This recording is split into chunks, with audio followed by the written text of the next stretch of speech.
ሰላም ውድ የሰኒ ዘሚካኤል ዩቲዩብ ቤተሰቦች እንዴት አላችሁ? እግዚአብሔር ይመስገን እኔ ሰላም ነኝ። ለዛሬ ወደ አዘጋጀሁላችሁ ፕሮግራም እንሄዳለን።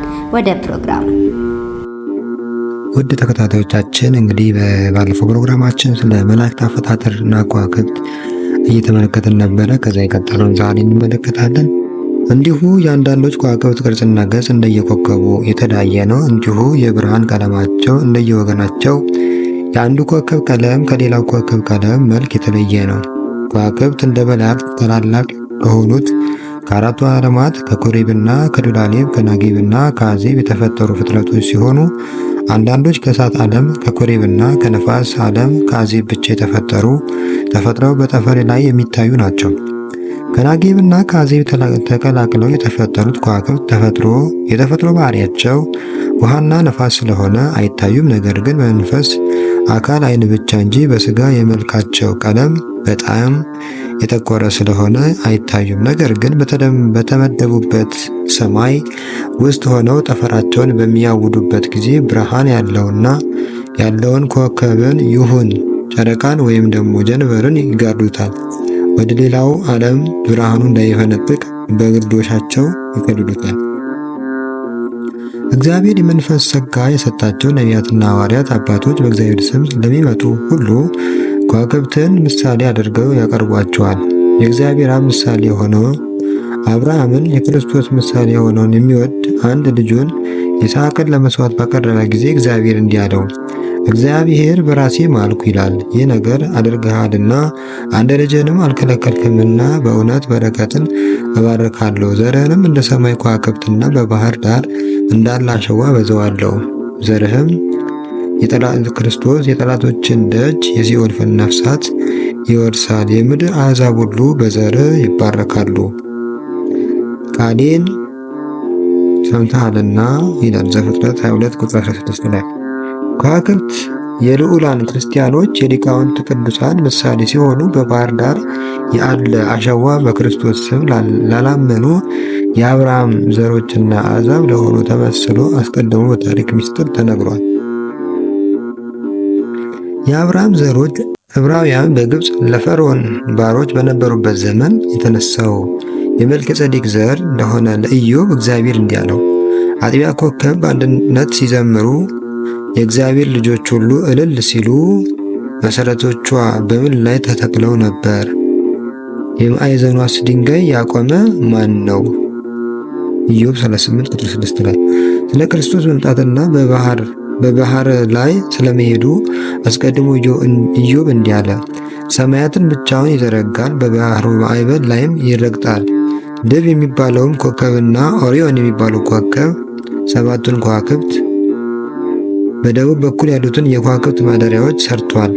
የማይመረመረውንም ታላላቅ ነገር የማይቆጠረውንም ተአምራት ያደርጋል። እነሆ ቢመጣብኝ አላየውም፣ ቢያልፍብኝም አላውቀውም። ኢዮብ ምዕራፍ 9 ቁጥር 8 ላይ። አቤቱ አምላኬ ሆይ አንተ እጅግ ታላቅ ነህ። ክብርህንና ግርማን ለብሰህ ብርሃንን እንደ ልብስ ለብሰህ ሰማይንም እንደ መጋረጃ ዘረጋህ።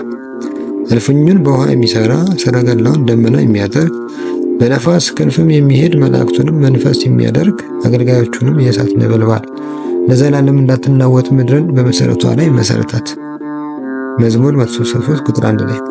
መላእክት በኖረውና ባለው በሚኖረው በእግዚአብሔር ቃል በተፈጠሩ በመጀመሪያው በመላእክት ቀን እንዲህ ሆነ።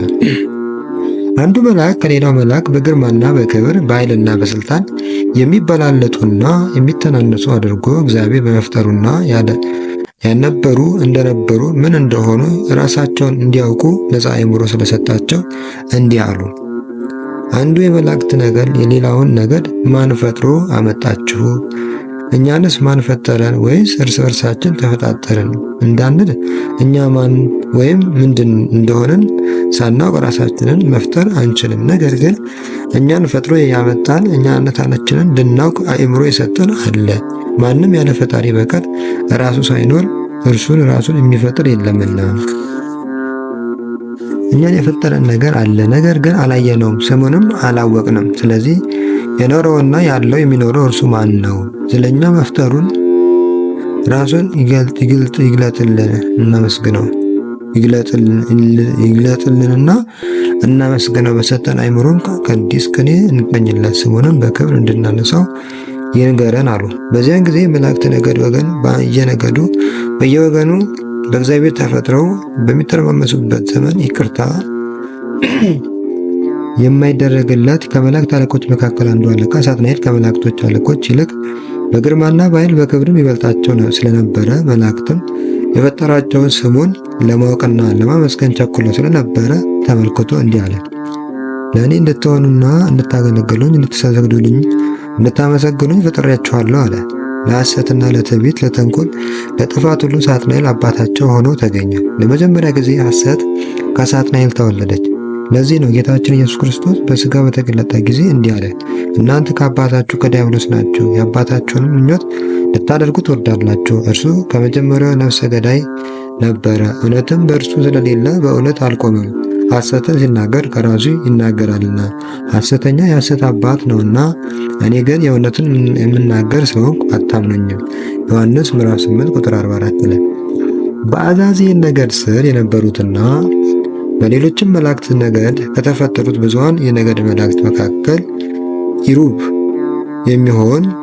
ሩብ የሚሆን የሳጥናኤል ሐሰት ቃል ሰምተው አምነው ተሰገዱለት። ብዙኃናት ማለት ብዙ ነው። በዘመናችን አቆጣጠር ዱዋትሪ ጄንቲሊዮን ሲሆን 99 ዜሮች ያሉት ቁጥር ነው። ከምዕላፍት በላይ የሚሆነው ማለት ነው። ምዕላፍት ደሲሊዮን ሲሆን 33 ዜሮች ያሉት ነው። እግዚአብሔር መላእክትን በመጀመሪያ ፍጥረታቸው ላይ ብዙኃናት መላእክት የሆኑ እንጂ በየጊዜው በአፍ እስትንፋስ የሚፈጠሩና የማይሞቱ የማይጠፉ ናቸው። ከብዙኃናት መላእክት ነገድ መካከል ሩቡ የሆነው አምኖት ስለሰገደለት የብርሃን ብርሃናቸው ተገፉ። በምትኩ አስፈሪና በጣም የጠቆረ ጨለማ መልካቸውና አካላቸው አለበሰው። ወዲያውኑ በጥብልያኮስ እየተነዱና እየተመሩ በሸፍናኤልና በብሮሼል በጥልምያኮስ እየተገደዱ በርባሮስ ወደ ተባለው የጥልቅ ጨለማ ባህር ዓለም ውስጥ የፍዳና የጭንቀት የመከራ መቀበያ ዓለም ወደ ሆነ ወረዱ። በጋድራኤል የሚታዘዙትና የሚሰማሩትም ክፉ ጨካኝ እርኩሳን መናፍስትና ጋንንት ሆነው ወደ ጥልቁ ጨለማ ዓለም ወደ እንጦሮጦስ ውስጥ ገቡ። በዚሁ የስቃይና የመከራ መቀበያ ዓለም ለመጀመሪያ ጊዜ ከክብሩና ከማይረጉ የተሻረውና የተዋረደው ሳጥናኤል ዲያብሎስ ተብሎ በጥልቁ ጨለማ ውስጥ የታሰረበት ነው። የእንጦሮጦስ በረኛ ጠባቂው መልአክ አስመሮታኤል ይባላል። የሙታን ሰብሳቢና የሞት መልእክተኞች አለቃ ሮሼኤል ይባላል። እንዲሁ በበድኖች ላይ የተሾመው ከልከሊዮስ ይባላል። አስመሮታኤል የተባለው መልአክ ጨለማን በለበሰና በጥልቁ ጨለማ ላይ በተሾመ ጊዜ እንደ እባብና እንደ ጊንጥ መርዝ የሚያሰቃይ ስለሆነ ስሙ አሚዛር ተብሏል። እንዲሁ በሮሼኤልም በሙታንና በአጥፍተው በሚጠፉት በክፎች ላይ ስለተሾመና የሞት መልእክተኞች ስለሚያዝ እሱ አዲሱ ስም አርማሮስ ተብሏል። አሚዛርና አማሮስ ወደ ገሃነመ እሳት ወደ ጥልቁ ጨለማ ለመግባትና ለመውጣት ስልጣንና ኃይልን ከእግዚአብሔር ዘንድ ተሰጥቷቸዋል። በእንጦሮጦስና በበርባሮስ ውስጥ ላሉት ለጨለማ አለቆች ሁሉ የበላይ ናቸው እንጂ በሳጥናኤል ስር አይደሉም። በክፎችና በደጎች መናፍስት በኩል የተገኙ የሚፈትኑ መርማሪዎች ናቸው።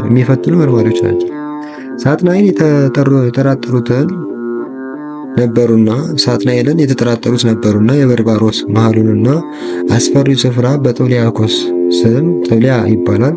የጥብልያኮስና ጥልምያኮስ የሚባሉትም ሰይጣናትና የአጋንንት አለቆች አዛዦች ናቸው። በስራቸው ብሪያል የሚባል አለ። ለእርሱ ብቻ እግዚአብሔር ለጥፋት እንዲታዘዙት የፈቀደለት የጥፋት መልእክተኞች ቁጥራቸው ትዕልፊተ ምዕላፍት ናቸው። ትዕልፊተ ትሪሊዮን ሲሆን ምዕላፍት ደሲሊዮን ነው። ብሪያን ላለቃው ለሰዳካኤል ለተባለው ለሰናጉኤል በእግዚአብሔር ያመፁትን አማጽያንና ካዲዎችን ለስቃይ ቅጣት ያስረክባል። ይህ ሁሉ ጥፋትና ውርደት እንዲፈጠር ሐሰትን ወልዶ ያሳደገ ሳጥናኤል ነው። በእሱ ሐሰት መናገርና መናፍስትን መላእክትን ማሳሳት የተነሳ መልካምነትንና መጥፎ ሕይወትን፣ ሞት፣ ክብርና ውርደትን፣ ደስታና ስቃይን የመሰሉ ሁሉ የእግዚአብሔር ፍጥረት ላይ እንዲኖር ተደረገ እንጂ እግዚአብሔር ፍጥረቱን ሁሉ በመጀመሪያው ሲፈጥረው ለመልካም ኑሮ እንጂ ለስቃይና ለጥፋት እርኩሰት አልፈጠሩም። ነገር ግን ለመልካም የተፈጠረው ራሱ ፈቅዶ በተሰጠው አእምሮ ጥፋትን መረጠና የክብር ሕይወቱን አጣ። ውድ ተከታታዮቻችን ስለ መላእክት አፈጣጠር ለዛሬ ያየነው ይህንን ይመስላል። የሰኒ ዘሚካኤል ዩቲዩብ ቤተሰቦች በሌላ ፕሮግራም እስከምንገናኝ ድረስ ሰላም ቆዩልኝ።